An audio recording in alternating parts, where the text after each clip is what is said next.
Hello and welcome to my channel Review Information. In this video I will show you how to delete files immediately by passing recycle bin. Let's see how to do this.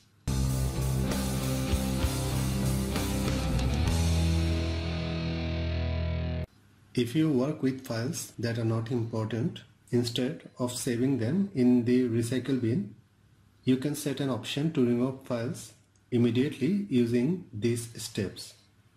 All you have to do, right click the recycle bin icon and select the properties option. Under the settings for selected location section, select the don't move files to the recycle bin. Remove files immediately when deleted option. Click the apply button. Click the OK button. After completing these steps, file you don't need anymore will delete immediately, skipping the recycle bin. That's how you can delete files immediately by passing recycle bin. Thanks for watching. Hope you guys enjoyed my video. Please subscribe my channel for more videos. Goodbye.